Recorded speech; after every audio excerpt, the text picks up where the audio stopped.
I'm making this announcement in compliance with the Open Public Meeting Act, being Chapter 231, Public Law 1975, laws of the state of New Jersey. The Planning Board Secretary has prepared a schedule of the meetings of the Planning Board of the Borough of Kenilworth for the year 2020 and has posted a true copy of this schedule on the bulletin board located at the front entrance of Borough Hall and has mailed true copies of this schedule to the local source and the Star Ledger and is maintaining a copy of this schedule in Borough Hall. Accordingly, the notices requirements of the Open Public Meeting Act have been satisfied in regards to this meeting. Can we stand for the Pledge of Allegiance, please?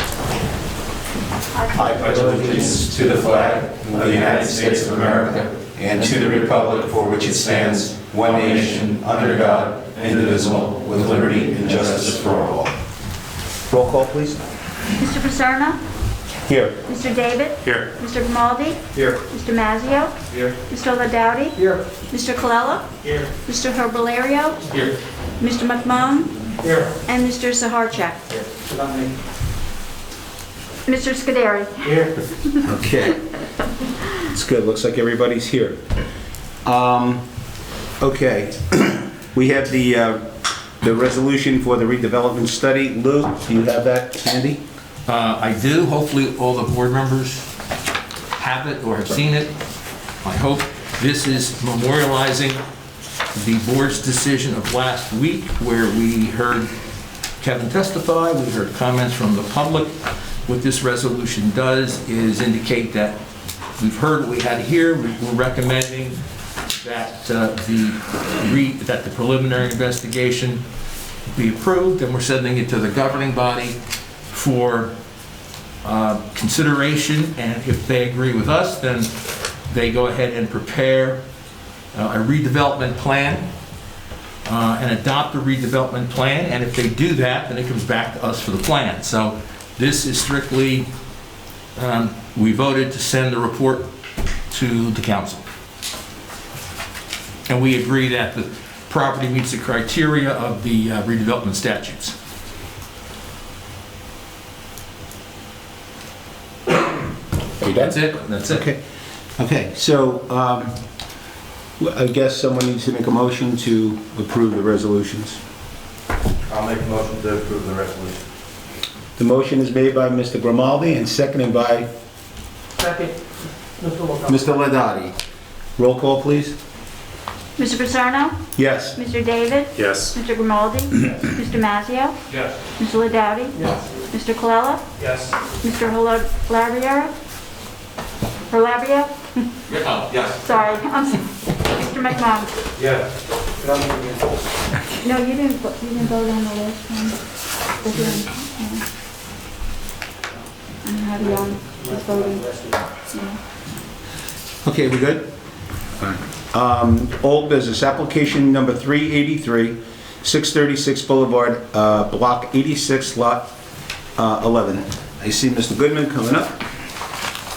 Yes, Gary Goodman on behalf of the applicant, 636 Boulevard LLC. The last time we were here, the board indicated that they wanted to see what the gas station was going to look like after the owner fixed it up. And also there were some questions for Mr. Deck with regard to access. And so without any further ado, I'll bring up Ron Deeps, the architect that we hired to give a rendering of what the station at 636 is going to look like. Before we swear in Mr. Meeks, I just want to make a comment. When we were here in November, we got partially through the hearing, and I had mentioned before and after the meeting, I think Kevin was on the phone at that meeting, that I was unsure, we were unsure as to what we were dealing with here. Was it just preliminary and final site plan approval, or was there variances involved, including a use variance under one of the D variance criteria? I have since received, I think I received it today, or I saw it today, updated reports from Chris and from Kevin. And in Kevin's latest zoning review, which is dated, it was revised the 16th, there are apparently I have 3 or 4 or 5 areas where the gas station doesn't meet all the conditions. Gas stations are permitted conditional uses in the zone, and if they don't meet one or more conditions, then it converts into what we call a D3 variance, a conditional use variance. And the important factors to consider is, so that's, as we're proceeding now, it's a D3 variance plus preliminary and final. And the applicant would need to indicate that the site can work efficiently, and Kevin can follow up on this later, that the site will still work efficiently and safely, even though there are some, even though they can't meet all the conditions. That's, Mr. Rego, why are we seeing this now? well, I can tell you- Where was it in November? In November, we didn't know. In November, Kevin wasn't here, which was a factor because he wasn't live and participating. I had mentioned that I hadn't seen enough to know which pew we were working in, which church, which pew, and we needed to see more. And I think Kevin, correct me, revised plans were submitted. You worked off of those and concluded that there were some deficiencies, conditional use deficiencies that weren't met. Correct. Okay. And I got the transmittal letter Monday morning, and unfortunately, my work schedule this week was very, very bad. You got it this Monday? This past Monday. So I did not get to this report till this morning, and I apologize to all. I set aside last Friday to do this, and unfortunately, the letter was not here. So it's been a last minute. Can I respond? Well, just let me point out, if that's how we're proceeding, then with a D3, and we'll talk about it more as we go along, that means the Class 1 and Class 3 members, the mayor and/or the mayor's designee and the Class 3, the other council member, cannot participate by law because we're wearing our Board of Adjustment hat. And ultimately, this application will need to receive 5 yes votes out of the 7 votes, whether it's tonight or some other night. But I do want to stress that even though it's a conditional use, it's permitted in the zone. But if you don't meet all the conditions, you have that slightly extra burden of convincing the board that the site, even though we don't meet all the conditions, the site still works. It works safely, it works well, and that's it. So that's where we are right now. And again, considering the last minute crush, that's where we are. You wanted to say something, Mr. Goodman? I did. I don't know what's changed from the last meeting to now. I do have a memo from Mr. O'Brien, and in it he says that the status of the above conditions fall into 3 categories: conforms to ordinance and pre-existing conditions. Based on the above conditions, relief is not required for a conditional use D3 variance. No relief is needed for the conforms to ordinance and pre-existing conditions item. So Mr. Rego's comments I agree with, except for the fact that this isn't a new use. The use here was never abandoned. It was a continuation of an existing gas station.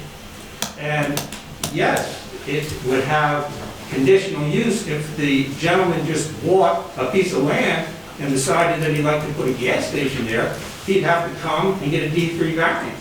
But this is a continuation of a use that anecdotally has been there for 60, 70 years. Mr. O'Brien says that he only got, I guess, Mr. Deck's memo. What in Mr. Deck's memo caused him to rethink the D3 variance? In November, when I received, it's dated November 9th, he seemed to have an opinion that a D3 wasn't needed. And at that time, we were waiting to close, hoping that we could just have a site plan, which is the reason that Mr. Singh purchased the property. Now, December 17th, circumstances have changed, and we now say that you need a D3 conditional use variance. Again, this is an ongoing property, ongoing gas station, never has been, the use has been abandoned. And to deny the continuation of the use, I think is a complete miscarriage.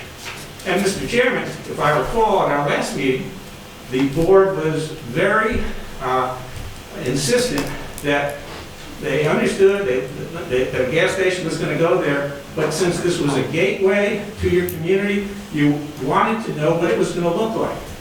And I think Mr. Singh spoke, his son spoke, and I indicated to them, we got to go back to the drawing board, get an architect, draw a picture, be prepared to talk about colors, show what the signage is going to be, and those were the issues that we were trying to address. To come here at this late moment, regardless of when Ed Deck's memo got to Mr. O'Brien, and now change the whole nature of the application, I think is wrong. Okay, Mr. Goodman, a couple things. I'm going to ask you maybe 3 questions, and then I'm going to have to hear from Mr. O'Brien, because as you say, I'd like to know what triggered that, and what impact is that going to have on us tonight. The first question is, you did say that Mr. Singh purchased the property. Is that property purchased, or is a purchase under condition? He owns it. He owns it. Yes. Whether this goes yes or no, he Correct. owns the property. He's paying a mortgage, he owns it. That's number one. Number two, you also made a statement that this board said we want to see what it looks like. And Mr. Singh and yourself said, he was trying to tell us what it looked like. He told us where they were, go look at other properties, and that property would emulate what is going to be here, correct? Yes. Okay. The last thing I want to say, ask now is to Mr. O'Brien. You received a document, I guess, on Monday, and that triggered what you might call the D3. I'd like to know, and so would the board, what effect does that have on us? How do we look at this? And I'm sure Mr. Goodman's been down this pike before, and what he says, I'm sure has some, not has some value, but it definitely, what he's saying makes sense. But I got to know, and the board's got to know, what do we do here? What can you explain to me, Mr. O'Brien? Let me swear both Chris and Kevin in. My notes don't reflect that occurred in November. Gentlemen, with regard to this application, does the testimony and comments that you have made and will make true, so help you God?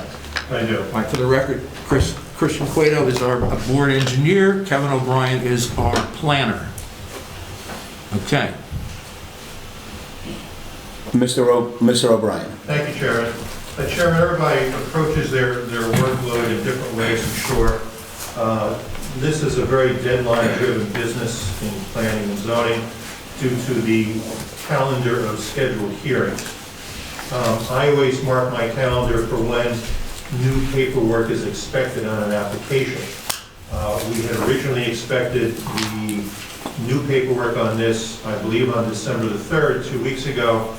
It was delivered here to Town Hall on the Monday following that, and I got it from Borough Hall when I came in to pick up paperwork on the Thursday. Right, if I remember correctly, it was the Friday, by 4:30 it needed to be in the office, am I correct? I believe the word was on or about Okay. in the minutes. That could mean sooner or by that day? Yes, sir. Okay. So I sat down Friday with the paperwork to write my report, and that's when I realized I had the plans, but no transmittal letter. So I wrote an email to Mr. Goodman, copied board officers and staff, and I said, look, you've got 2 choices. You can provide us with a transmittal letter, which is required under our regulations, or Christian and I can go through the plans bit by bit, spend several hours and try to figure out what's different. The following Monday, I did receive from Mr. Deck via email a transmittal letter explaining what the changes were, and to complicate matters further, he did not send that to the board secretary, he only sent it to me. So Mr. Deck? Correct. Okay. So I thought everybody else had it, and I looked at it and I said, okay, good, I've got this. I can now put this aside and get to it as soon as my calendar opens up, which it did not until the course of this morning. And then I discovered, I think Tuesday, that nobody else had it. So I then forwarded it to Mr. Cueto and Mr. Sheeta to forward it to officers and staff. So that's the timeline of what happened. In regards to the D3 variance, I listened to the testimony at the last meeting in November. I read the minutes afterwards. As I hate to even bring this up because it's immaterial, it's personal. As the board knows, I was recently out of surgery, so I wanted to make sure that I understood everything. I conversed with Mr. Rago, our counsel, who, as he said at the last meeting, did raise the issue that some kind of relief is necessary here, but he wasn't sure what. So in our conversation, he informed me to look at the application again, which I did, and that's how I came to the conclusions in the report that was distributed today. So how does that change the impact of what we're going to listen to tonight compared to what we heard last Thursday for the board members and, of course, the applicant? I think the only material change to the board is the procedure that Mr. Vago has pointed out, which is that the zoning board, part of our planning board, hears this application, and it does require 5 affirmative votes. I laid out what the burden of proof is. Mr. Rago has just confirmed that, and that is that the applicant has got to show that the changes that are proposed to the site can be accommodated on the site without any negative impact upon surrounding properties of the community. So I don't see that burden of proof as materially different from what was necessary under the site plan originally proposed and the bulk variances. There were a number of bulk variances that were required then as well.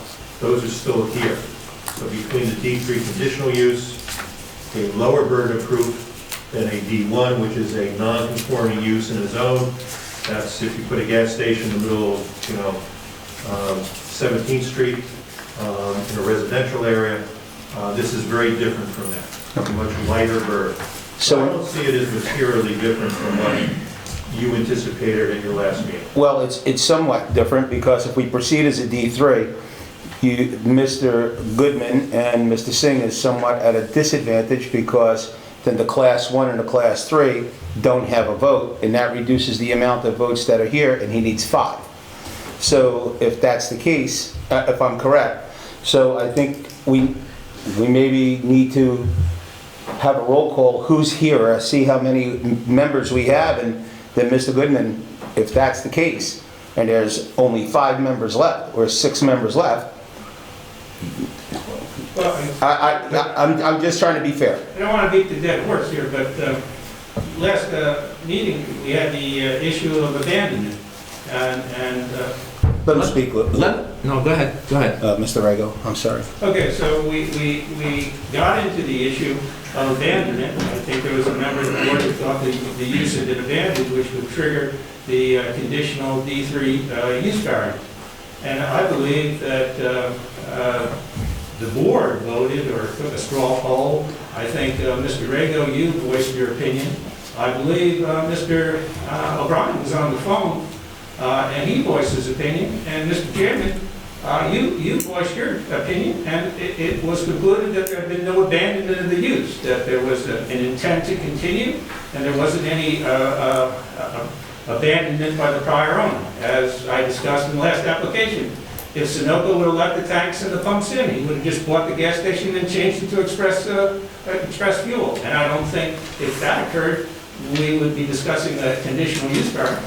I don't know that that to be 100% accurate, only because I think if they took the gas tanks out, that would be a whole different McGilla in my world, rather than what you're presenting to me today. The other thing I will have to say is that if Mr.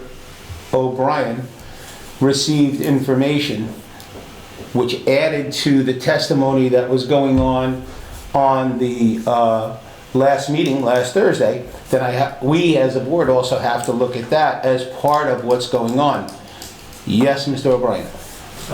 I agree with Mr. Goodman that abandonment is not an issue here. This gas station has not been abandoned. in strict conformance with the municipal land use law.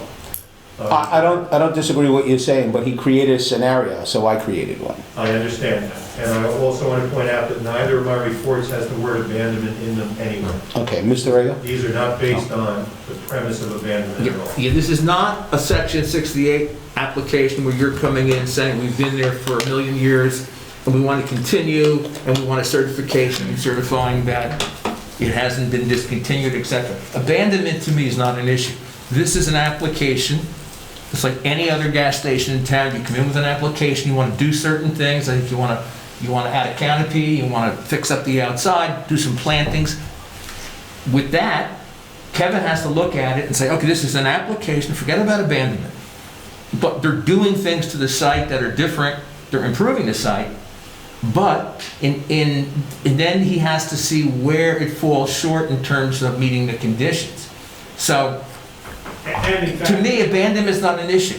The other point I want to raise is, we have a 9-member regular planning board. Planning boards are regularly 9 members. When a single board, a land use board, works as a zoning board, the class 1 and class 3 come off, so that reduces it to 7 members. And I'm excluding the alternates now. That's 7 members, which is the makeup of a zoning board.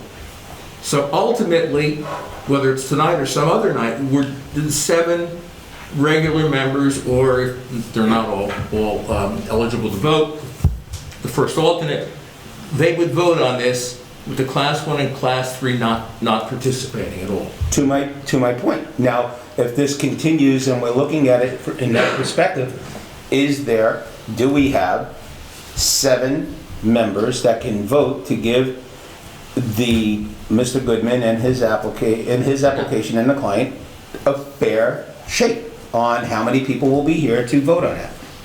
That's all I'm trying to ascertain at this point. Alternates can vote? Yes.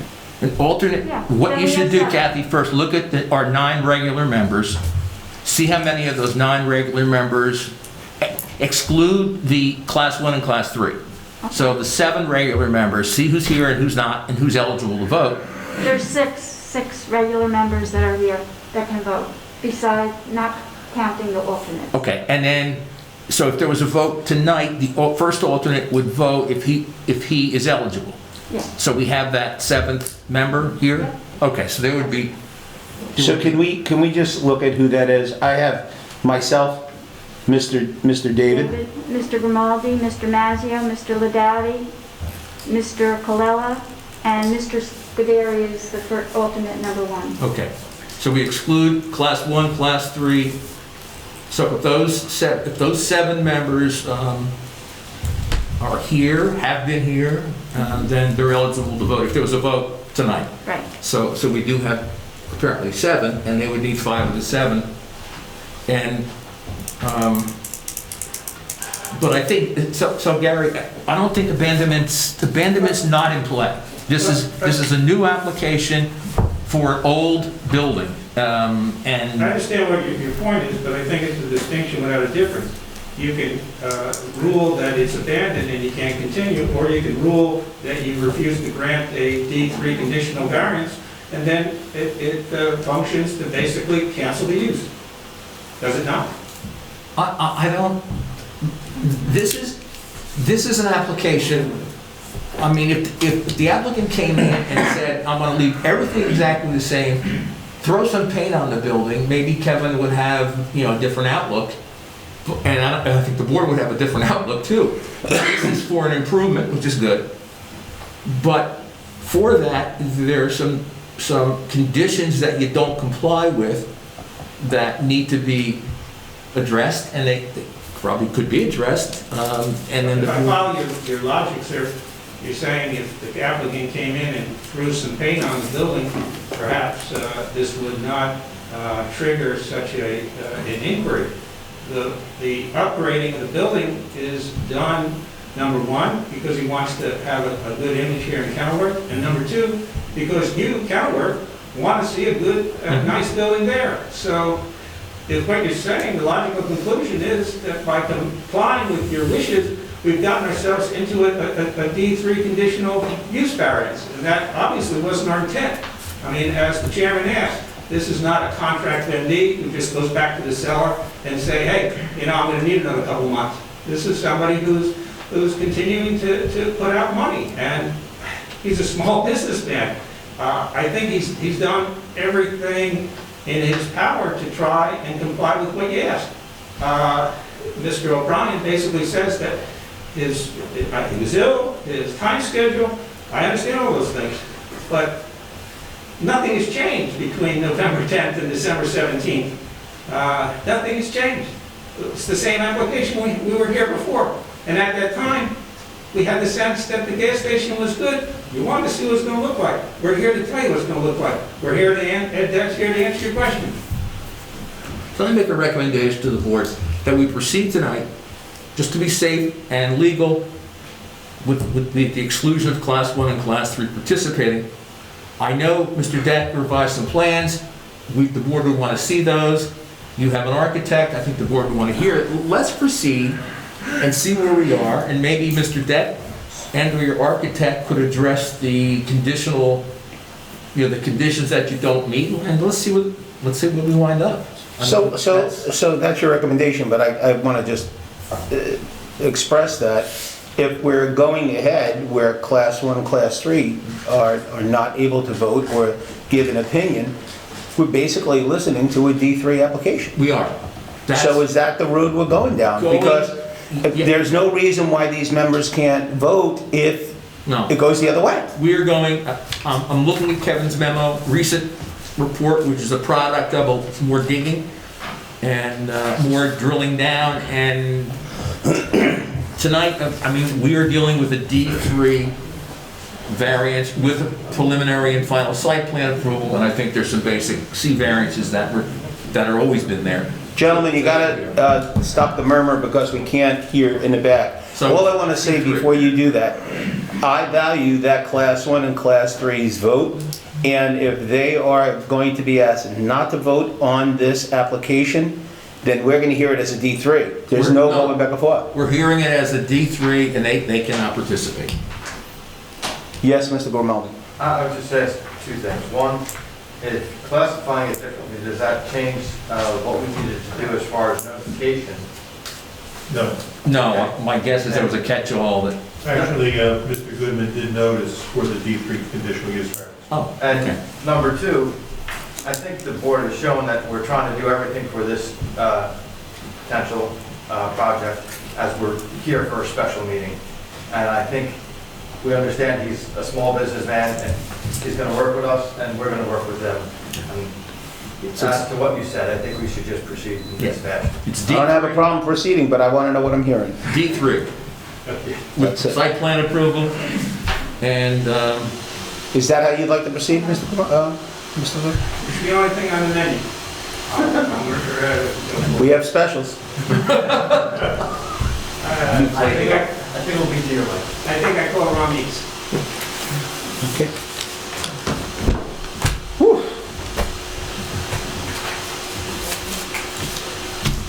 I'll have you drawing it up on the board in a second.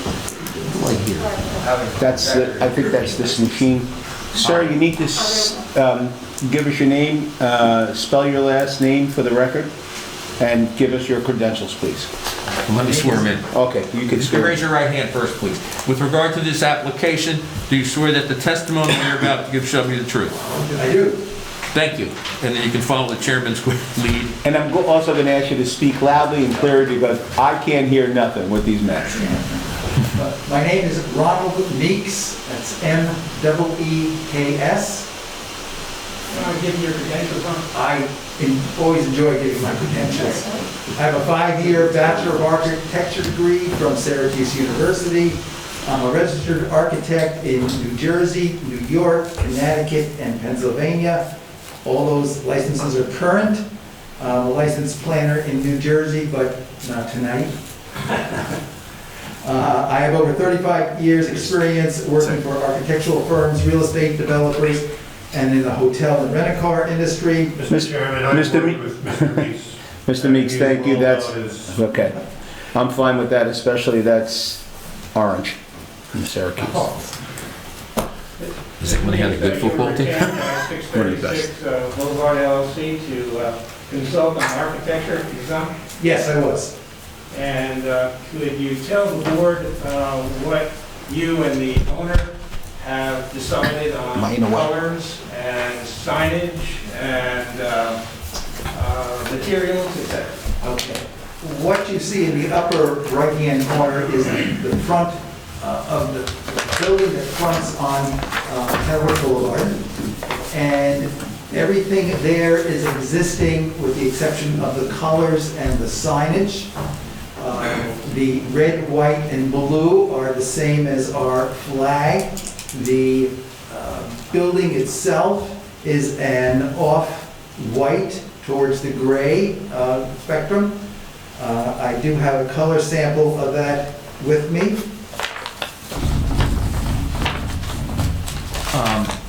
Why don't you continue with this, and if you want to show, if the board wants to see it, that's fine.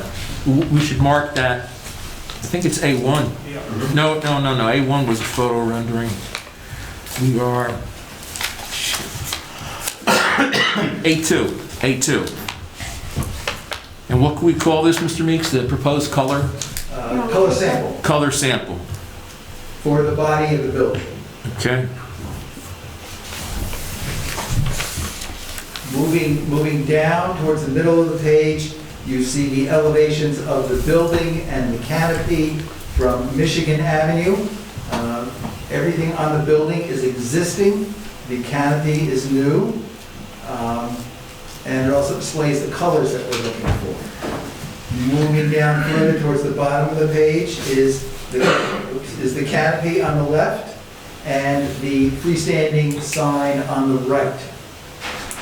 With regard to the sign, Mr. Meeks, I saw in Mr. O'Brien's memo that he thought that it was larger than is permitted under the ordinance. Do you have the dimensions? I do have dimensions, and it's this sign that we're speaking about in the bottom right of the screen. And the size is 5 feet wide by 8 feet 8 inches tall, which is a total of 43.3 square feet. Do you know our town's requirement for that sign, Mr. Meeks? I do not know it offhand, no. Okay, but you'll follow if this, sorry? It's 45 feet, Chairman. Okay. So this conforms. I tried to scale it, and I wasn't quite sure it was pretty close. Mr. O'Brien, I saw in your memo, it has to have the address somewhere. Do you have to have the address on the building or on the sign? On the facade of the building. On the facade? Yes, sir. Okay, so we'll add that. Yes.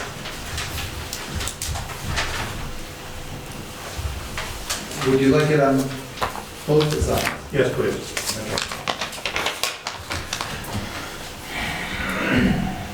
Okay, questions for the board? Are you done? Yes, I am. Okay. Do any of the board members have any questions for Mr. Meeks at this point? Mr. Grimaldi? Are the new poles?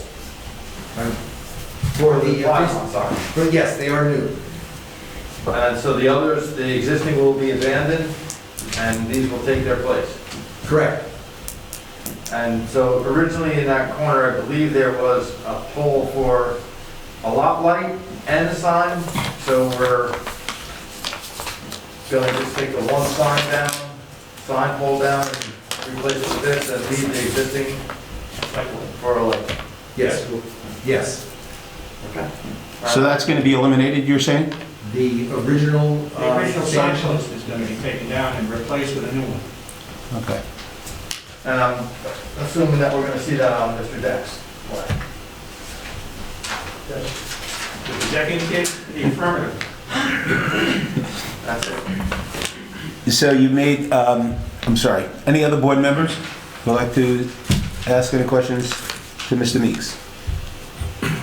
Mr. Meeks, the existing building, you have some panels there that are going to be painted and you have different colors that are going on. If there are rotted pieces that are on that building, be it metal, fascia boards, or wood, are they also going to be changed out and replaced? It would need to be repaired, yes. Okay, so that's going to be addressed. Correct. Okay. Anyone there a else? difference between replacement and repair? Chairman asked if they're going to be replaced, and you said they'll be repaired. So what is the material that's on the existing building? Is that a metal panel or? Yes, it is, the middle panel. Okay, so what would be your means and methods to repair that if you're going to repair and not replace? It would be a patch of sorts, I don't know exactly, I haven't looked into it that closely yet. Pop rivets, Bondo. Yeah, because there is some damage to that building. Yes. And, you know, I've heard a lot of statements about how beautiful this is going to look, and that's going to be an eyesore if that is not patched and repaired properly. So we need to talk about having attention on those finer pieces. So noted, yes. Okay. Okay. I think we don't see anyone else, but we may have some questions for you. I see Mr. Grimaldi.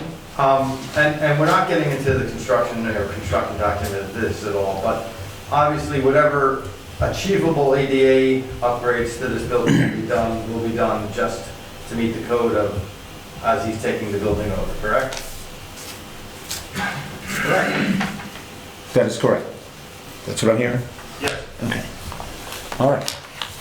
Mr. Meeks, I guess, thank you very much, and if we need to call on you again, I guess you're available, correct? Yes, I am. Okay. Mr. Goodman? I'd like to find Dick. Okay. Mr. Deck, you're still under oath from our previous meeting. Excuse me. Which, he was great. Which drawing?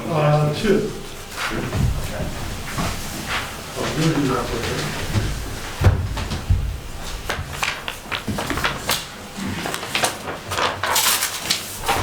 But first, I'd like to thank the chairman and the board members for providing us the opportunity to do special meetings on close business, so thank you very much. You're welcome, Mr. Deck. I'll go through the board engineer's letter. First, I'm going to go through the planning letter. The planning and zoning is stated on sheet 1, addressed by Mr. O'Brien. Sheet 2 is the site plan.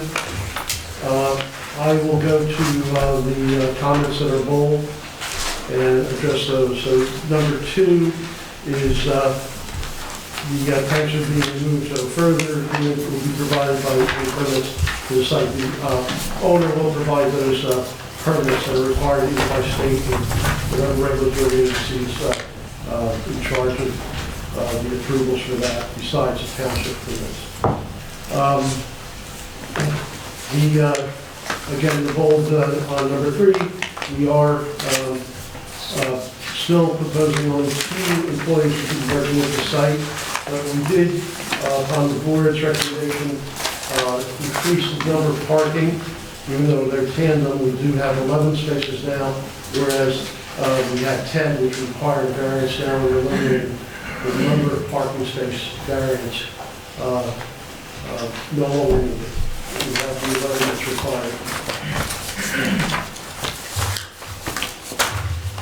The refuge area, which is located in the back presently, and also when we go, this is sheet 3, same location. We're not proposing to do any changes to the location. We will, the mortar and paint on that masonry structure will be redone and cleaned up. We have just a regular opening between the end of the wall adjacent to the building there.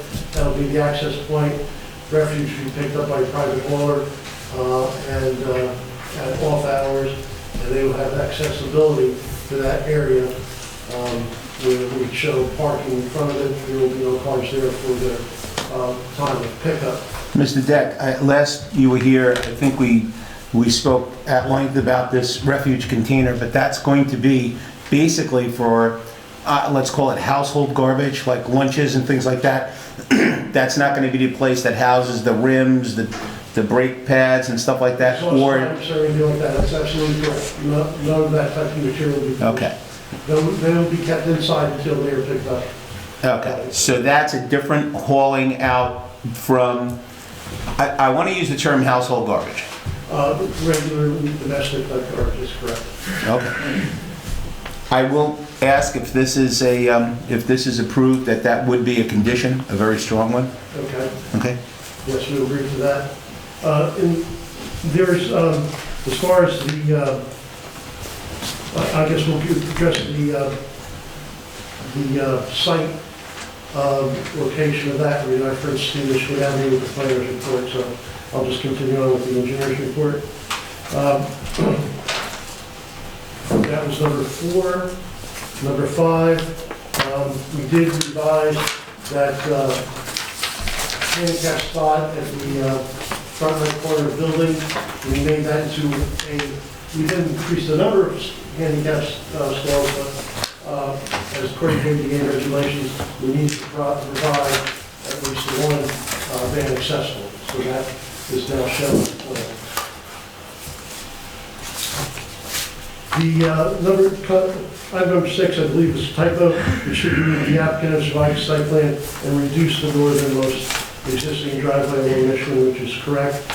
Again, upon the board's recommendation, we reduced the size to make it fit the maximum allowable, sorry, and that enabled us to add that additional parking stall 11. Which, again, eliminated the need for the parking variance there.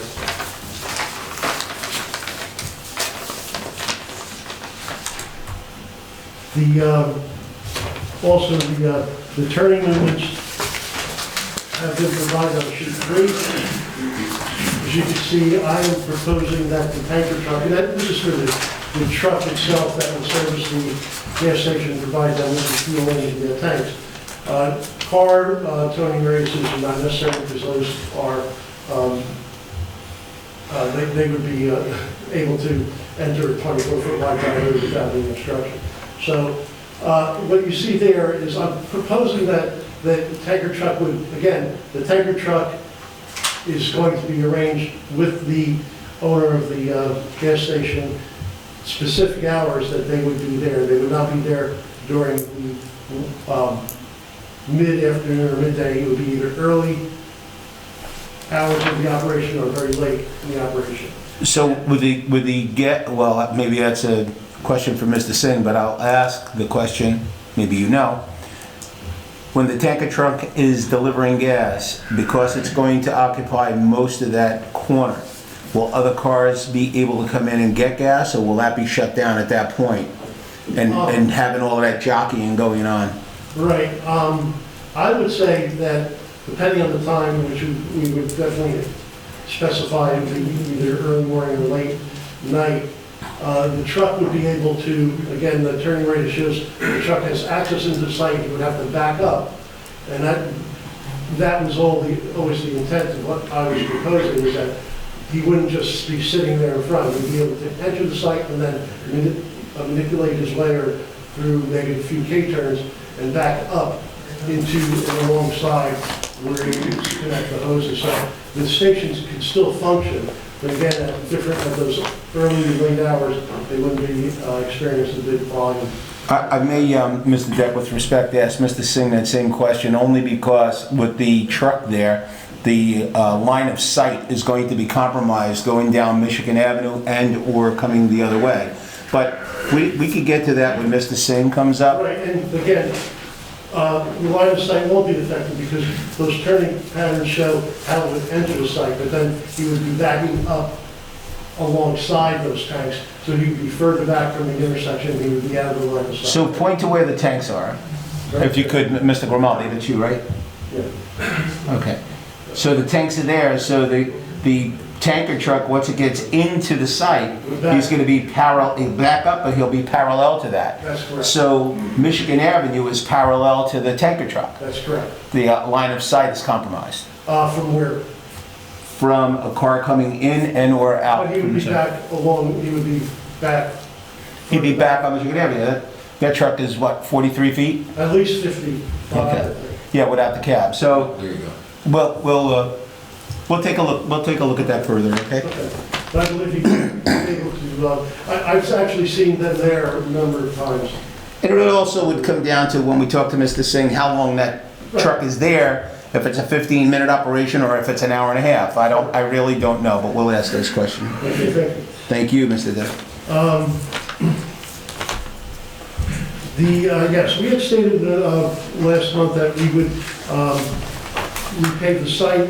What I'd like to be able to do is, and I did put notes on the plan themselves, that we would like to replace and repave the areas that needed to be, and that would be based on the board or the township engineer's recommendation. There are some areas I think that would not have to be, and it could be soft cut, and we could meet that with new pavement. We wouldn't like to have to redo the entire site, but again, if it's recommended or told that those areas have to be replaced, they will. So, Mr. Deck, let's just talk about you have an island, you have new pumps, you have all of that disturbance. There's a lot. I mean, if there is more than 50% of that blacktop in Macadam being disturbed, I know this board is going to be looking for not patches and plots all around, that what's compromised now, I think that we should take a look at. Mr. Chairman, that's not an issue. They plan on paving the whole lot. Okay. See how we get things done around here? So that's not part of your report that you're going to repave the whole lot, so that's going to be, Something that should be in the resolution. okay, something that we could put as a condition and in the resolution, okay? Pavement, whole lot, okay? So certain little things like that we talk about, we don't mind as a board as far as conditions are concerned, as long as the plan is already complete. I'm sorry to keep interrupting you, Mr. No, I was just trying to find my place. You were on number 6. Okay, number 7. That was the issue. Number 7 is about the paving, which we just resolved. Number 9, exactly, the grading of the site will not change. The pavement will change, but the grading will not change. And number 10, the impervious coverage does not change. On to number 13. We are, no new lighting as far as location and intensities. The question rose up in the corner, where both sign is and existing signs. I would like to clean that up as much as I can. There are 2 poles there, one for the sign and one for the light. I would like to look into the possibility of having that light affixed to the sign along the side of the sign to act as a projection of the light into the sign itself at the same height that the existing light is located. So you want to share that sign with a light? With the light, if I can. That'd eliminate another post Right. in there? We'll Okay. clean up that corner. Well, the site plan does show it being removed now. Exit the lights slash sign. There's a sign with, I think there are like 2 signs there at this point. There, if I may, Yes. there was the digital board, and then there was the Sunoco sign, and then there was the light pole. And I think the Sunoco sign without the digital board is the one that's probably 67 years old, Correct. because it looks like it is. What are you trying to say? You're trying to take all of them out And replace it with and more. replace it. That's correct.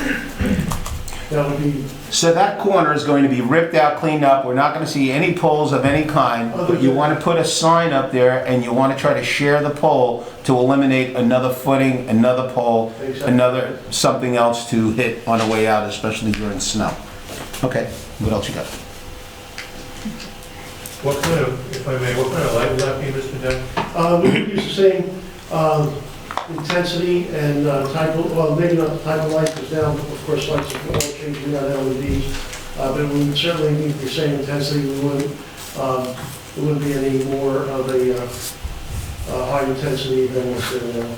Would it be a floodlight? Would it be a full More. runoff? What would it be? I'm sorry, it would, not a floodlight per se, it would be an area light. Something similar to what you would have. I'm sorry? Trying to figure out what right now you've got floodlights there, but your site plan said it was going to be removed, so none of us had comments on it, but now you're saying a light is going to go there. Well, there's a light there now. But it said it's going to be removed. The sign to be removed. Existing light/sign. Right, the light, well, the intent was for the sign to be removed, and the Okay. light was gonna stay there on the pole. We can't figure out intent from what it's written there. Well, I'll explain it right now. We intend to have the sign removed but keep the light. Okay, so So now what I wanted to do is remove that pole completely and make it one complete unit. Okay, so you've got two floodlights there now on the light poles, so what is proposed? Where are there two floodlights? The two floodlights are on that pole. On the one pole, there are two floodlights? Okay, I thought there was just one there. Get your answers off. Is there two?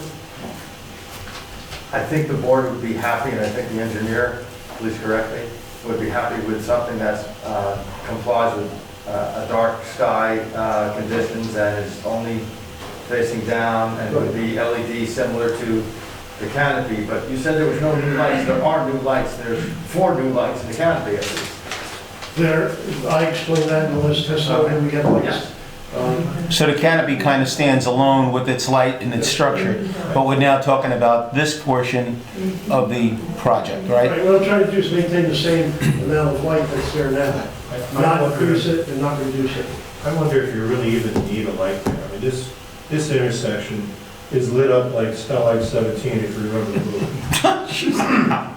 Well, I mean, without the- understanding, and I'm not suggesting that we're going to ask for a photometric, but without understanding the intensity of the canopy, without that, I would say you need it. With that, we'll see. But I mean, you just stand at that intersection and there's no, this is not dark in any way whatsoever. If the board's recommendation that we eliminate it, I have no objection. Well, I have somewhat of a problem with that. If it's on the plan, then that's what needs to go in. If it's not on the plan, then you can't put it in later. But that's the way it usually looks. But I can tell you, the caption says light/sign to be removed. So I'm anticipating that's all going. So if you need a light in there, you need to figure out what you're going to put there, and it needs to meet the requirements. If I So, could recommend to the board that we would look at that, whether we need the light or not. I would confirm with the board engineer to see if that's something that we can eliminate. If we can, we'll eliminate it. well, there's been a light there for quite some time, right? There's always been a light up there? and it illuminates where you stand when you're waiting for the crosswalk. Chris, Kevin, there's always been a light there, right? So to pull it out, has it been detriment to what you, is that what you're telling us? That there's a problem with that right It's just now? another drop in the stream of the overlighting of the area. The only way that you would know is with the light test. Yeah, which, if Mr. Deck would like to propose something for us, we'll certainly Yeah. look at it. Please do. The board's comments would be helpful so we know what we're trying. Whether you would like to see a light in that area or you're content to let us decide if an additional light is needed or not. So for me, I find it difficult, for me as a board member to say whether I think I need it or not when I don't have that study to take a look at what the candlelight is. So if it's there now and it's been working and it's not overbearing to the neighbors and everything else, then the light goes back. But if it is, then it, oh my God, that light should have been eliminated 20 years ago, then we get rid of the light. See, we didn't study that because we thought it was going away. Well, could we make it a condition, again, upon your guys' recommendation, but they'll provide you a photometric board, so then you can base your condition on actual numbers. Right. We'll even go take a look at it at night. All right. I'll be back in 5 minutes. Yeah, in other words, you could get there and back faster than we could have this conversation.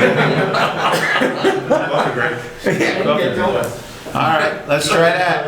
Okay, sounds good. Dunkin' Donuts and coffee. There are no new, number 12, no new utilities that are being proposed at the site. Number 13,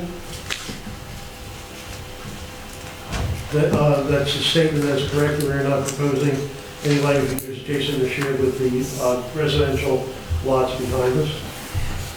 The number 14, additional landscaping has been added to the boulevard frontage. That was the area that has existing grass in there already. We're trying to, I guess, intensify that use a little bit more with some greenery. There was, I guess when we get to the planner's comments, there was comments as far as, is there any other location for additional landscaping? I don't see any other than maybe some of those potable plants that we could place in front of the building itself. But I don't know if there's much success with those plants because they seem not to do very well in those types of pots. But that is the extent of our proposed landscaping. We think that does meet the expressed concern of the last meeting from the board. Okay. So there was some other things that were discussed on our last meeting, and we were talking about the landscaping in the front, but Mr. Grimaldi brought up that can we even do or expand on the landscaping, and there was an issue. I think he said that there used to be a bus stop or something there. You said something about that. And the concrete is still there. Yeah. It was a bus stop, and the concrete is still right about there. Did you look into that at all, or? No, but I don't think the bus stop's there because I go every morning, I see the bus stops at the intersection. It goes to the left-hand turn lane and goes. Sign's still there. I'm sorry? Sign's still there. Sign still there? Still there? So I guess we need to, that'll all be cleaned up by virtue of the construction? Yes. And we also talked about the curbs being shorter and things like that? Well, we took care of the entranceway at the most northerly end of Michigan. We reduced that to the maximum allowable, What is that going to be now? 24 feet 24? or 20, could you just zoom in on that? Don't forget, one second. I believe it's 28 feet. 28 feet, yeah. I think that's the maximum allowable. That's why we need a You're light removing corner. 16 feet of it, and you're gonna leave a 24-foot wide. Yeah, I made it 24 so that way we accommodate that additional stall that we had. Okay, if we also talked about eliminating the one on the boulevard, the first one off the corner. No, We talked about it, we didn't say it had to be done. That's correct. So you're going to leave it there? Yes. You're going to leave it at 20, what is that, 26 feet? Yes, they're both oversized. A little, I guess the one on the right isn't, but the one to the west is. Okay. So the one going down the block, the one next to Quality Carpet or Quality Furniture, that one there is 36. Are you shortening that? No. We're asking for a waiver or variance, depending on what part of the ordinance is. I think our questions back then, Mr. Deck, was in order to give a little bit more greenery into the front of this property. That's why we were talking about shortening up these driveways. Remember that? I know we talked about the greenery, but I thought there was some sort of consensus that the existing driveway openings on the boulevard were acceptable the way they were. But we have no objection if that's something the board recommends to widen that area by reducing the width of the westerly driveway opening. So I just want to go backwards so I understand. The first driveway on Michigan Avenue coming up from 22, what is the size of that driveway going to be? 24 feet. 24. And the next one? I believe it's still there. It's 34 now, I think, right? Right, that's going to stay. That's going to stay at 34. That's correct. And then the one, you're not going to touch that nook off the corner at 26? We are leaving that one All as right. it is. The next one, if that was to be shortened, is there a reason why you wouldn't shorten it down? We can shorten it. There's no reason from a turning radius point of view, because that'll be all just for the cars itself. We can reduce the size at the curb. Okay. What's your best guess as to how much you could reduce the width? It's 36 now?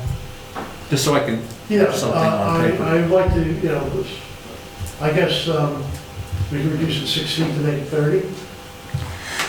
So if you were to reduce that to make it 30, would you just be cutting that out and patching in a 6-foot spot? Or would you be removing that curb and make it a continuous flow? The curb would have to be replaced with a full-face curb for that area that's being removed. The rest is, depending on the, after it's cut, whether or not it's acceptable by the township engineer, Okay. we would either have to replace the compressed area or just leave it with a transition. And the concrete sidewalk that abuts that, the aprons, are they getting replaced? They were not proposed to be replaced, no. How's the condition, do you know? Yeah, they're not broken, they're not broken,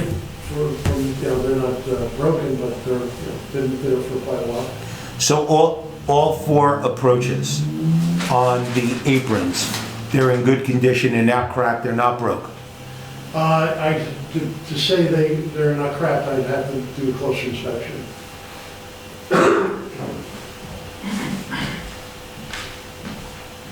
This one where the asphalt is, this is part of the asphalt that will be replaced, correct? Where are you, Right here. I don't see anything else. Oh, The there it is. 36-foot entrance. Yeah, yeah, that would be part of the pavement that would be replaced, that's correct. Okay. Mr. Chairman, Yes, sir. just one question. That driveway with the 36 that we're talking about. That's the one next to Quality, right? You know, This is yeah, Mr. there's Ladati always cars- speaking, by the Yeah, way. there's always cars parked by that air pump, right? Making it hard to, sometimes it's hard to get in there. Are they still going to be able to park cars along that side? They're not supposed to be parked there. I know that, but, I mean, it always works, so. Well, there will be, the pavement will have line striping along the rear and the side of the building for parking and storage. So the only time a car will be there is when they are using the airport. Mr. Ladati, you probably always saw somebody parked like right here, where I'm showing you on the Yeah, screen. there. No, that would be, And then there was also cars that were getting repaired on that side. It would, make it hard to get in and out of those pumps sometimes if someone was, Actually, 2 or 3 cars were in there.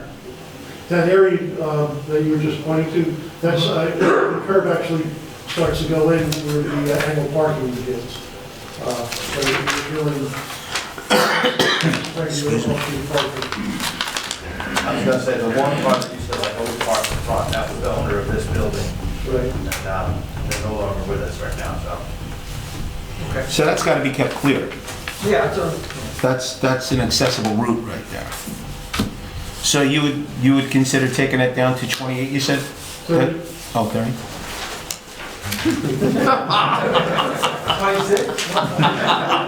28 would conform with the ordinance. I think that's the additional 2 feet, we can make that as a versatile with the maximum allowable.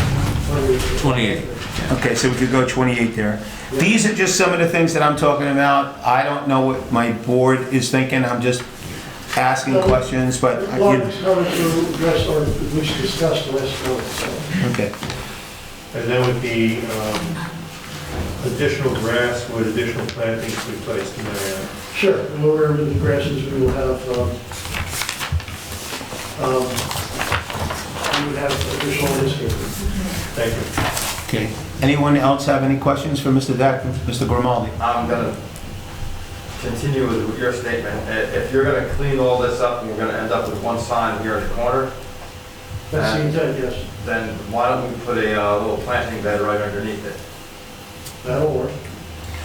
Where are you pointing? Right Right here? now, right here where the Oh, sign, right there? all this is, you gotta gut all this out, then let's have Mr. Deck work with our engineers to incorporate a little more landscaping right at the corner. Low level stuff, so we're not blocking Right. sight lines or anything of that nature, but just that it's a little softer at the moment. We've seen applications where they have like a railroad tie retaining wall and surrounding it with like a garden or landscaping area within that railroad tie. Yeah, not railroad ties, but yes, some. Yeah. Or some like low but large boulders Right, so- that are there, mulch around, so if there's a car coming out, that's also acts as a bollard. Okay. All right. Anyone else for Mr. Deck? Well, that would be the engineering comments, and I would have the planning. Okay. Go ahead. I'm sorry. Mr. O'Brien? Would you like to address Mr. Deck at this point? No, he's answered my questions as we've gone along, Chairman. Thank you. Okay. Mr. Croto? Same thing. Okay. All right, that sounds good. Anyone else from the board want to talk to Mr. Deck? Okay. Mr. Goodman, what else you have?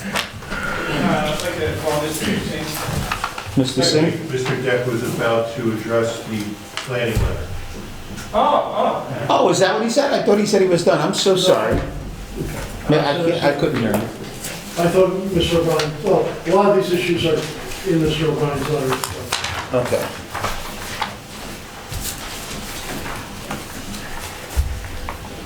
I think I'm going to go to the planning court, because zoning review is more to do with the question of the D3. Agreed. Pardon? Agreed. Okay, thank you.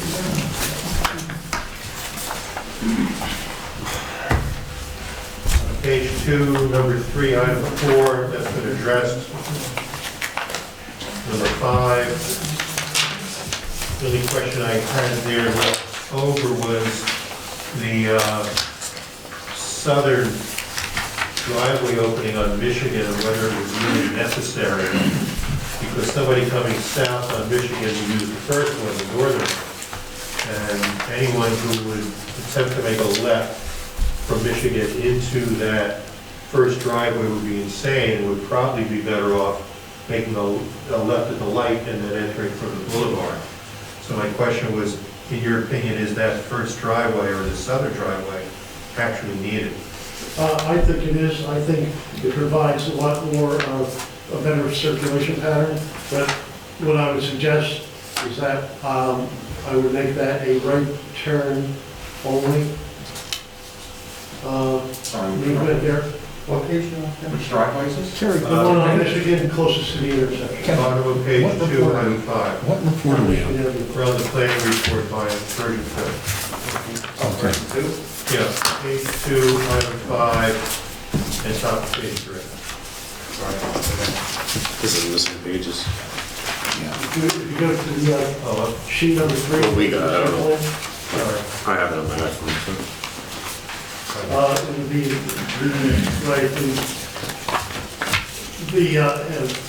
the driveway that's closest to the intersection of Michigan Avenue, the one that's outlined right now. Yeah, I would like to make that a right turn only. It could be a right turn in. If someone was to be approaching the gas station, they can make a right turn into there, and leaving it be a right turn only. would you consider adding the pork chop, the physical curve, so that people would not be able to make a left? I'm sorry, adding the what? Adding the pork chop, the little concrete barriers so that people could not make a left, they would have to make a right. I'm not sure what that terminology Is refers to. this the way, little concrete, like element that you can add? Like a little islet that Yeah. has now a curve on it, so. Right. Right, Yes. okay, I understand. Pork chop. Someone at Dunkin' Donuts. Something like that. So if that's a right turn only, and I remember talking to you about this the first time, I even wanted to eliminate one of these things, as Mr. O'Brien was saying. That's a 34-foot drive there. Now can you shrink that up? Where do you want to go with that one? 22? Do you need that for traffic movement? Yeah, I would like to have that for accessibility to that. For the traffic? Yeah, you get the tanker coming It in. does show on his turning movement that it takes up most of the turn in, requires the whole width of the, almost the whole width of the driveway. Okay. So what are we going to do with that? Leave it alone? Yeah, I'd like to, except for the recommendations of the planner and the engineer. So who draws that up from Mr. Deck? If you seem not to know what he was talking about, but now you know, but like even the banks have it. Yeah, I would be able to do that, and then of course it'd be upon their review and approval. Okay. I like that. All right, so if I'm going to continue, I'll just follow on here. Item 6, sheet 105 is listed on the first sheet, but there's only 3 sheets of the plan. Yeah, that's definitely sheet one of 3, it's not that. Okay, so that'll be revised in the last submission? That's correct. Okay. Thank you, Mr. Decker. Thank you. That's everything? That's the plan report. Thank you, Chairman. Okay, thank you, Mr. O'Brien. Now we have Mr. Whitman. So this one's here. It's Mr. Singh, just for the record, could you state your name, please, again, and spell it? Rajan Singh, R-A-J-A-N, last name Singh, S-I-N-G-H. You're still under oath, Mr. Singh. Thank you. A question arose with regard to when the tanker comes in to fill the tank. Will the gas station be functional, and will customers have to jockey with the big fuel truck? No, so what usually happens is when the gas truck comes, it usually comes either early morning when we open up 6, 7 o'clock, or by the time, the guys down around 8, 9 o'clock afterwards, and, there are no cars being pumped at that time. And it only takes about 15 to 20 or half an hour max to load everything and, get up the truck. How many gallons are in that truck that's coming in, Mr. Singh? So it depends, right, but the max are 8,500 gallons. And your minimum order would be? It all depends. We can order 5,000, 6,000, 4,000. It depends on, how the pumping is going and, how much demand that we are getting. So, Because, we don't want to carry a lot, Yeah. but, usually it comes in the 8,500 gallons total. okay, so, And that decreases the amount of trucks coming in, so. that's- sure. So by the time the truck comes in, if it's a short load, you're out of there in a half hour. Yeah, yeah. By the time the truck comes in, hooks up, gets in, signs the paperwork and out. But if it's a full load, what do you have, an hour? I don't think so. It's 30 minutes because the pipes are this big and they deliver very, very fast. And they're plugging in, they're going. Mr. Singh and Mr. Singh, I need one Mr. Singh to speak. Don't sing, Singh. I know, but if we need help from you, you'll have a chance. Otherwise, all we hear when we play it back is blip, blip, blip, blip, blip. We can't, I don't mean that in a condescending way from anybody. We can't really hear what's going on. So one person speak, you will have a chance. I promise. Sorry about that. That's okay. Yeah, so, Now- it goes out very fast. Me being a chemical engineer, I have tested it and I'm actually an environmental engineer too. So, it literally takes 25 to 30 minutes Okay. after they park and they get up. So, did I hear you say that when a truck comes in to put the gas in your tanks, the gas station will not be active? No, You will not pump any gas to anyone else? Okay, I would like to have that too inside our report. of course. Okay? And Mr. Singh, there's a question with regards, I think the chairman used household garbage in terms of your waste. So that is the only thing you're going to be getting rid of on a daily or weekly basis, I think. Yes, there's nothing, like you mentioned, rims or tires, and I think we talked about this last time, too, nothing like that, that's gonna be going to the public at all. So where do those items go? The rims, the tires, the brakes? So they'll be removed, whenever they come in, if the customer comes in to have them moved, they usually take that with them, but they want us to dispose, we dispose it correctly by the Jersey State. So you will have absolutely no storage of car parts, mechanic parts, or tires outside of that building? No. There's usually like oil filters and everything that's inside, and once you use it, you remove it and that's it. So there's nothing that's gonna be outside.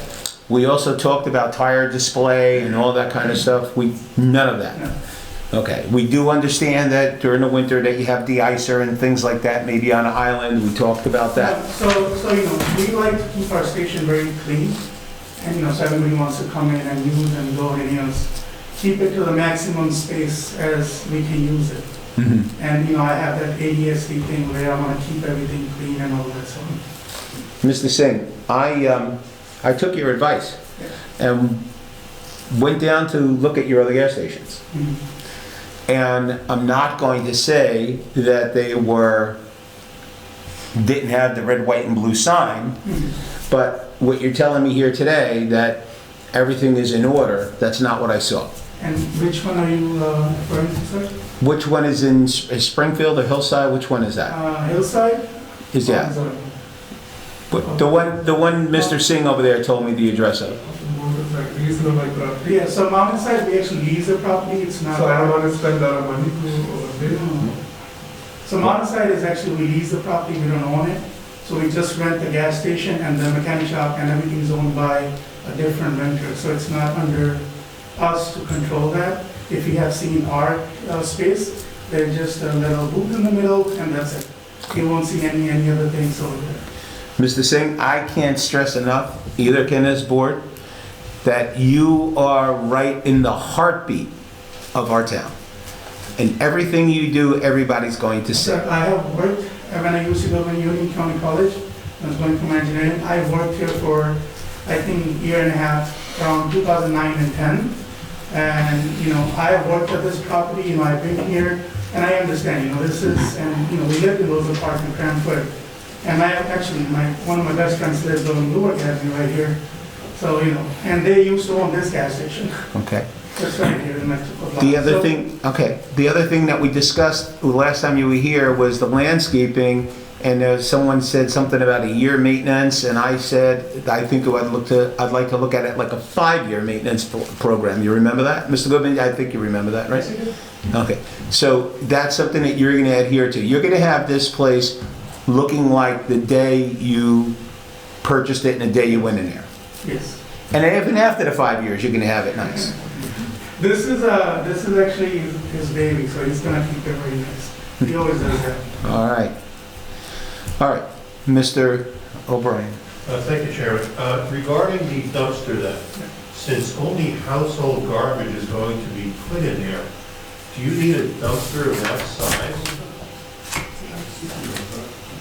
Yeah, it can go in the garbage cans there. We don't need a dumpster. And most of the sites, you know, gas, we don't have a big dumpster because there is no need. And the trash can be disposed, you know, every day, every other day. It doesn't stay there. We don't need a dumpster yet. We can just use the dustbins and that's it. Kevin, this is just room enough for a couple of garbage cans. I'm sorry? This is just room enough for a couple of garbage cans. Yeah, I don't think we have a dumpster. I don't think they have a dumpster. When I used to work here, there was no dumpster. Okay. We just had bins and that's it. So you'll have both garbage bins and recycle bins? Yeah. What is that, a private pickup for commercial use? Yeah. So you're not taking that garbage off site, someone comes and picks it up? Yeah. Mr. Rego, you might want to add that garbage and recycling will be located within each. Thank you. Does anyone from the board have any questions for Mr. Singh? It's right on 28. 28. Is that your Yes. Because I've seen that site, Chairman, and that's a newer site, and I didn't see that's a lot better than the site on the outside. Your site handle, I've seen it. So we'd like to address that. So that's the site that we built last year, brand new, like Mr. Sir mentioned, and, you know, it's very clean. You know, all, what do you call it? New paving, everything, you know, it's new cement everywhere. It looks very nice too. So, Okay. Yeah, so I've seen that side of it. thank you. Thank you, Mr. Mazzio. Anyone else? Chairman, yeah, just, Mr. Ladati? I understand that for cars here, so most of those spots gonna be, that are on the lot are gonna be used for people waiting for their cars to get done, right?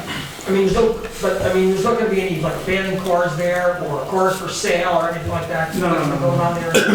No, that's not gonna happen. Okay, thank you. Anyone else for Mr. Singh? Mr. Garimaldi? Are we gonna have an air station? Or what? Air. It's shown on the, Yeah, there's, I think there was already there. figure out. It's on the left side. Yeah, right here. So the air is staying? Yeah, and we'll put a new machine, looks nice and efficient. Is that free or you have to pay for it? Nothing's free. Don't do it. Don't do it. That's why I'm. Cook chicken. He just excited. It's his baby. is it a quarter or? We'll see. Whatever, they're like $1 now. Anyone else for Mr. Singh? Okay. Mr. Goodman? Thank you, Mr. Singh. Mr. Singh, the other Mr. Singh, did you have something to say? If you have something to say to add to this, be careful, you don't want to blow it now. Actually, I'm 23 years and we have something, so I... Listen to Mr. Rego first. If you could raise your right hand. Thank you. With regard to this matter, do you swear the testimony will be the truth? Yes. Okay, thank you. If you could just let me have your first name, please. First name is Bhavani, Bhiwani, last name Singh, Singh. Thank you. You're welcome. Actually, I'm working 23 years for gas station. I work union 8 years every single day. Then I work local, Route 22. It's like middle gas station 5 year night. Then I have a Cranford working here 23 years every day. Okay. I just opened last month new business for Somerville. It's brand new station. Best price. Every town is happy over there. Everywhere we go to, I work by myself. Every day we working over there. But over here too, I work 1-2 months. Okay. With my customer for a low price, best service. And my son, he don't know too much about, but so, my whole family, we gather all this, so everything. I want to put a vacuum air machine because people need it. Never know, flat tire, shop is closed, they're using 24-hour, air machine over there. It's brand new $4,000 air machine, air and vacuum. So I want to promise you again, Sarah gave you looks, whatever told she want, and good for me too, because it's my property, not I'm renting, because mountain side, I pay rent, I tell owner, they don't want to help me any penny. Every time you spend money over there, I have a 3-4 year lease left, so why do you want to spend over $100,000? Okay, Over Mr. here, Singh. I want to pay new pump, new tank, new everything. It's my property, I want to redo a good one. Okay, Mr. Singh. Here's what I'm going to tell you. Thank you very much. And I will tell you, if this board decides to approve your application, I want you to remember this day, and I want you to remember your statements, and I want you to remember what you said, because everyone in this room lives in this town. And that gas station has got to be pristine. And that's all we're asking. So please don't forget these statements. Okay, thank you, I Mr. need Singh. help, don't shit, help me. If I don't know anything, you gotta teach me, tell me, but I don't know anything, I'm just learning. Every day, learn. Just keep your gas prices down, Mr. Singh. Always, if I tell you my everyday life, just to tell my course of saving. Yeah. Thank you very much, Mr. Singh. The only thing he was lacking was the Blessed Mother. I can bring that up. Yeah. Okay.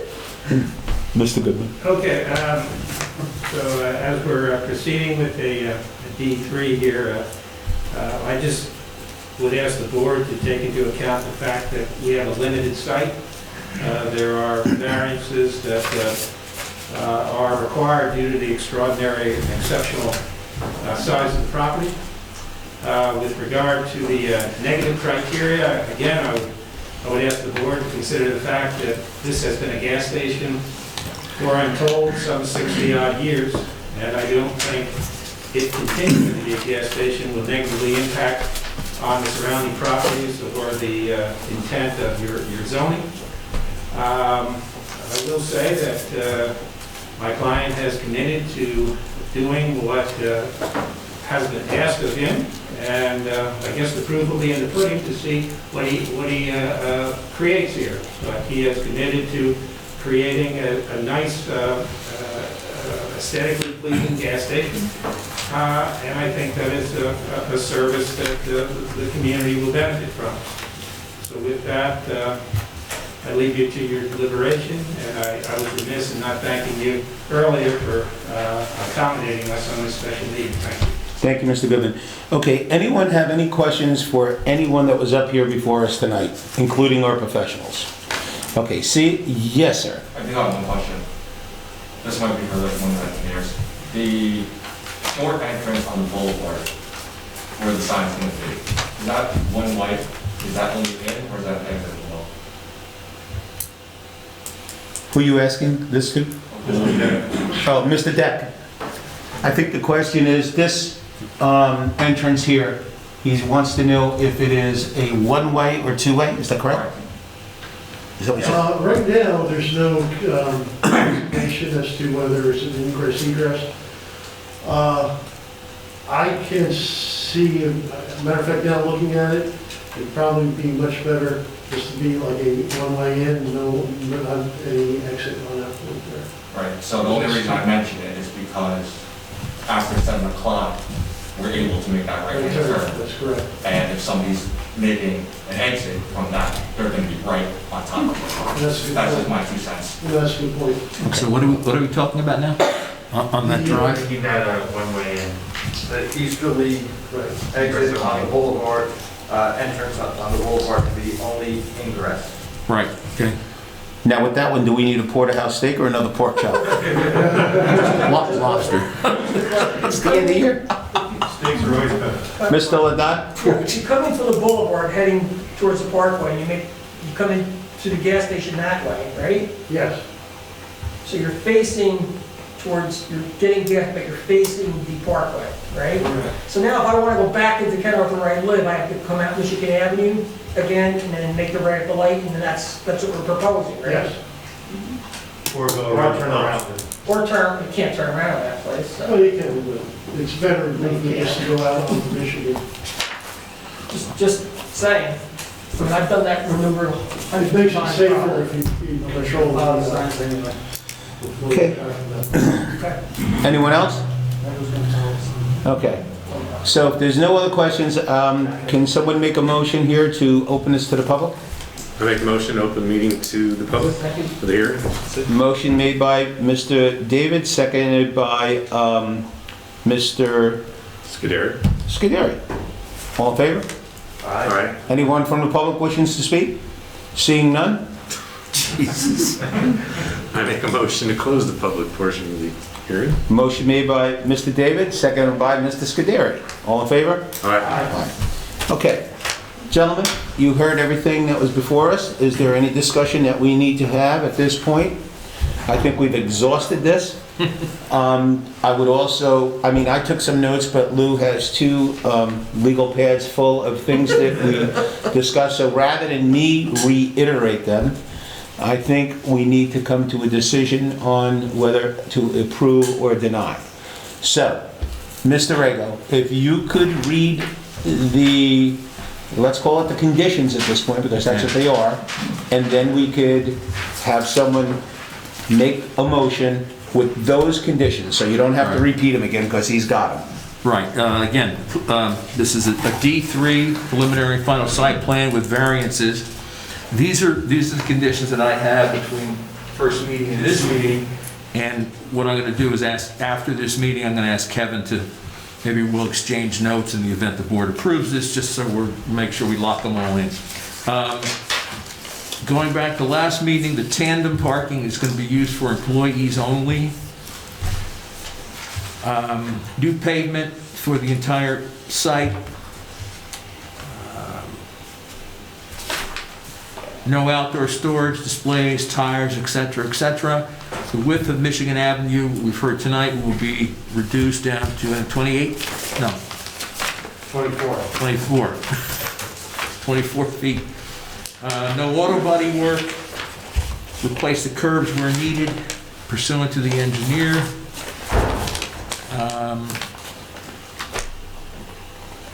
Now I had the access on Boulevard. The eastern is going to be one way in. Is the western one way out? No. Did we discuss that or no? On the boulevard, it's two-way. Okay, so the western access on the boulevard is both ways? Yes. Okay. Which one was the right turn only? That was the east? No, that was on Michigan? Michigan. Yeah. That's on Michigan. You go back to the curb. Like what we talked about last time, leaving it to our professionals to discuss the replacement of the curbing as well as the concrete flags. Yeah, were needed per engineer I had, and then But beyond the curb, also the flat work. Correct. concrete. What do we say, the concrete? Flat work. Got it. Flat work, apron, all refers to the flat work. Okay. Hours of operation per borough ordinance, I thought they were talking about 6 a.m. to 6 6 a.m. to 11? Yeah, they conform. Well, there was one other curb there, right? The one on Michigan Avenue was going to be reduced to 28 feet, right? From 36 to 28? Yes. The one closest to quality Yeah. On the boulevard. on the boulevard. Okay, yes. So just for my understanding, we have coming up Michigan Avenue from 22, from Route 22. It's a 24-foot, 34-foot, 26-foot, 28-foot. Am I correct? You win. Mr. Deck, did we make a mistake? We'd like to keep the entranceway, the most southerly entranceway on Michigan, where it is now for access to the tanker group. Yeah, no, that's Okay. That remained the same. 24. 24. 34. Right, Hang on. 34. right. 26. 26. Yes. Then the last one is 28. And you make this compliant, so you'll have, this will be the only non-compliant. But you need that for your traffic, your turning radius. That's correct. Did you get that, Lou? Got it. Okay. Let's see. We also talked about, Lou, unless you're not done, I have a... No, I'm done. I'm not done. Okay. We have 8.2 was the color sample. I think, unless I heard something different, the board would want that color that's been described for the main body of the building. The sign, 5 feet wide by 8.5 feet tall, in addition to the other 8 feet for the height. The original sign on the corner of Michigan and Boulevard, the original sign poles to come down. I have to be replaced and/or, no, that's the metal panel on the exterior. We had the corner, in addition to planters, low-level plantings, we had the original sign poles to come down with new signage and lighting to be... Optional after discussed with the engineer and the Okay, planner. sounds good. Refuse was household garbage only. That's to be contained within the refuse area, and I understand that the height of the fence around the refuse area is 6 feet. Fuel deliveries, either in the early morning or late at night. When there's fuel being delivered, the site will shut down in terms of servicing other customers. New lighting, shielding. Kevin and Chris will review what's going to happen on the corner of the Boulevard and Michigan in terms of light poles and signage and shielding the lights. We have the western driveway on the Boulevard to be reduced, increased landscaping, right turn only on the drive on Michigan Ave with a pork chop. That's what I have. This will not be active. No storage of car parts, tires, no outdoor displays. I'll have to add some meat on the bones on that one. Maintain the landscaping. That's 5 years.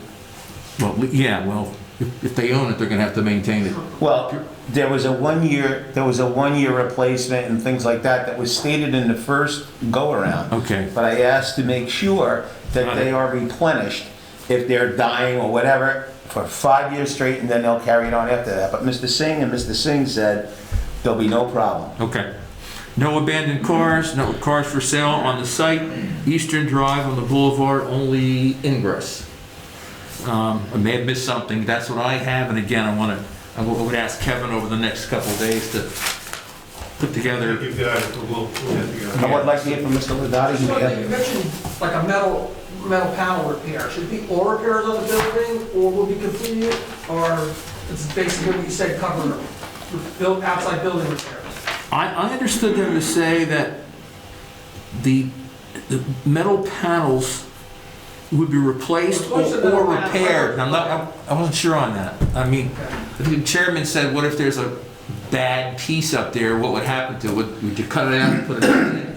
This is a hard part here because we're going to have to rely on Mr. Singh to make sure that he doesn't take a piece of sheet metal and rivet it to the side of the building and then paint it and it looks like that. We're asking him to be a man of his word and repair this the best possible way, not a shoemaker looking No, job. the board members drive past this every day, so it's gonna have to, Okay. it's gonna have to look Thank good. you. Thank you, Mr. Ladowdy. That's what I had. Again, I will, if I miss something between Kevin and I, will. Mr. Deck seems to have something too. You want to add to that list, Mr. Deck? Well, I'm not sure if I heard about the landscaping under the proposed sign. Yeah, and we're gonna make gas is no more than $1 a gallon. I'll put that as a condition. For borough official. For Borough. Now, those last two statements were jokes, so, because we are talking about a motion. Yes. So So that's what I have. everything that Mr. Rego said, does the board members understand that, or do they need it repeated? All right. It's in your hands, board. I just have an additional question. Mr. O'Brien, do you have a summary of the variances that are required? That you can just go over quickly, all the different variances? I could do that, Mr. David. Site I think the plan, last letter?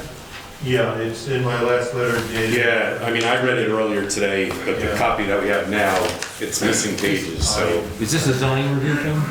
Yes, Yeah, zoning review on page, three. Yeah. Site plan approval is required. A D3 variance is required because the pumps are less than 25 feet from the property line.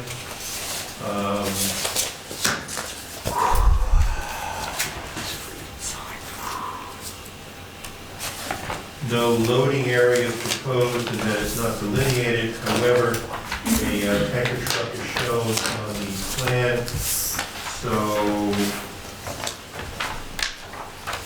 let's call the D3 because none is proposed.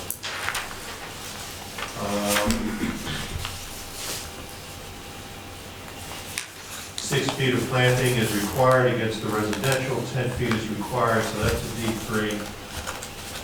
The trash area on the north side of the building is not screened from North Michigan Avenue, that's also a D3. Based on tonight's testimony, I'm on page 4, item 11, which discusses lighting. Lighting will be cleared up in subsequent submissions, so that's not a D3. 17 feet is provided for the fuel pumps. That's a D3. Bulk requirements, these are bulk standards.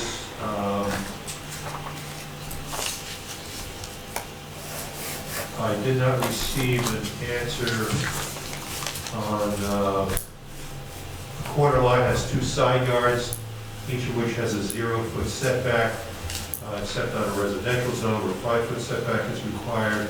I asked that the chart be revised to show the proposed condition. I also pointed out that the canopy is proposed, but it does not seem that the canopy dimensions are included in building cover. They would be required in a revision. Mr. Deck, since this is a variance situation, are the canopy dimensions included in that building cover? No, in the impervious coverage, but not in the building coverage. Would you have an idea whether or not that exceeds what is allowed in terms of building, whether that's an additional variance? While Mr. Deck is checking that, tandem parking is a bulk variance. The driveway openings of more than 28 feet are bulk variance. We have one of those at this point. And they're going to apply the rest. So that's all the relief that's necessary at this point, Mr. Vice Chair. Thank you. Brian, the question you had about the building coverage, Yeah. allowed 80%, right now we're at 10.08%, and the size of the canopy will not be anywhere near exceeding the allowable. Thank you for putting that on the record. Anything else, Mr. Deck? No, that's it. Thank you. Thank you. Okay, so you heard all of that additional information, that was good to have. You heard Mr. Rego recite all the conditions, and now it's in the board's hands on what to do. Would anyone like to make a recommendation to approve or deny this application? Mr. Grimaldi. I'll make the recommendation based upon Mr. Rego's list of conditions and the variances listed by our planner to approve this project. This is now, the motion is made by Mr. Grimaldi, and do we have a second? Second by Mr. Scuderi. Roll call, please. We had 7 members, Kathy, just, Yes, remember who's on. Mr. Paserno? Yes. Mr. David? No. Mr. Grimaldi? Yes. Mr. Mazzio? Yes. Mr. Ladowdy? No. Mr. Colella? Mr. Colella? Yes. Mr. Scuderi? Yes. 5 to 2. Applications approved. Okay, this application has been approved. Congratulations. Thank you. Good luck, gentlemen. Thank you, Chairman. Thank you for Thank you. Okay. Do we have to, Mr. Chairman, do we have to conduct the normal agenda since this is a special hearing? Meaning, do we now have to open the meeting to the public for just general comments, or can we make a motion to I adjourn? don't see anybody here. Well, we got, No, I mean, if we're supposed to, we should go through the motion. let's just go through, because we got comments for the good of the board and open to the It's on the public. agenda. Yeah, okay, I didn't see the agenda. Our next thing is, any comments for the good of the board? Mr. David, I remember last week, you said, I'm gonna wait till that special meeting. And I did, so, yeah, I would just obviously like to take this opportunity to wish everyone on the board and our professionals Merry Christmas, Happy Hanukkah, Happy Holidays, Happy New Year. Hopefully you have a safe and healthy one. Let's all hope for a better 2021. I said 2022 at the Board of Education meeting the other night, and somebody said, you skipped the whole year. I said, yeah. Actually, might not be a bad idea. Based on where we're going, I know. Fast forward, yeah. Thank you, Mr. David. What's his name? Mr. Chairman, Yes. I echo the Vice Chair's sentiments to all. I do have a matter of business to suggest for your discussion. With the incredible increase in numbers of the coronavirus, does this board wish to meet via Zoom in January or in person? And if you wish to meet in Zoom, I would suggest that the board discuss that and arrange for this evening. So this was a conversation that I had with the mayor, Linda Karlovich, about our reorg meeting, that it just may be a Zoom meeting based on everything that you just said. But I don't think I'm going to make that decision. I would like to have more feedback, especially with Mr. David, and then we can see how that goes, because from what I understand, Mr. David's not going to be here, and he's going to have to be brought in on Zoom and or phone. Yeah, I was going to, yes, I am scheduled to go to Florida next Wednesday, and I won't be back until January 2nd. So based on current quarantine requirements, I'm stuck in the house, so I won't be able to make it in January. So we'll look at that, and I promise you within the next couple days, and then we'll get a memo out, okay? Anyone else have any comments for the good of the board? Okay, so that comes to me. I have some comments for the good of the board. So first of all, I would like to wish everyone happy and a Merry Christmas and Hanukkah as well. But I'd like to really focus on me as the chairman of the board here and all the help that I get from each and every one of you. Especially with this guy on my right, Mr. David. I mean, he really gives me a lot of support and helps me through a lot of these things. And Greg, I can't thank you enough. So I want you to know that those are not just empty words. Those are real words. I've expressed it many times. And I want you to know that I not only value as the vice chair, I value as a friend and continued friendship forever. Thank you, Rich. Thank you so much. I'd also like to thank Kevin O'Brien and Chris Curto and Lou Rego as our professionals. They do an outstanding job. They go above and beyond. Right down to last week with the grilling that we saw here last week. And the poise, the professionalism, and the outcome was stellar. And I really, really, really commend you guys as our professionals. Going forward, I'd like to say that we had a rough year with COVID and 2020 just being a mess. We have lost a lot of good people, and a lot of people were sick, including myself and my wife. I lost my cousin 2 days ago. Our councilwoman lost her daughter.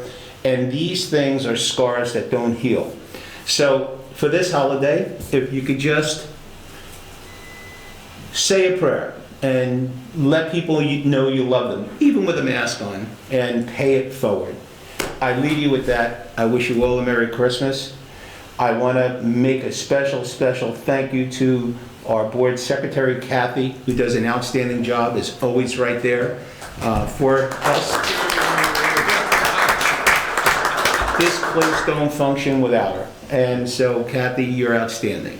And I will say now, leave you with Happy New Year, Merry Christmas, Happy Hanukkah.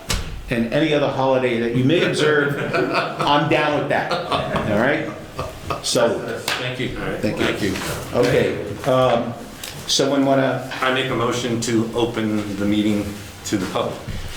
Second that. Made by Mr. David, second by Mr. Grimaldi. All in favor? Aye. Okay. Anyone from the public? I don't see Seeing anyone, so none? I make a motion to close the public. Second. Made by Mr. David, seconded by Mr. Ladati. All in favor? Aye. Someone want to? And now I will make a motion to adjourn. That's what he's been driving at all night. Hey, this is an extra night out. Mr. David made the meeting to adjourn, seconded by. Oh, wait a minute. Let me do it. I know who. Mr. Zaharik. No, it's ours. Zaharchek. Mr. Zaharchek seconded it, right? Right. Okay, all in favor? Aye. All right. Thank you. Have a wonderful, wonderful holiday. You too. Thank you.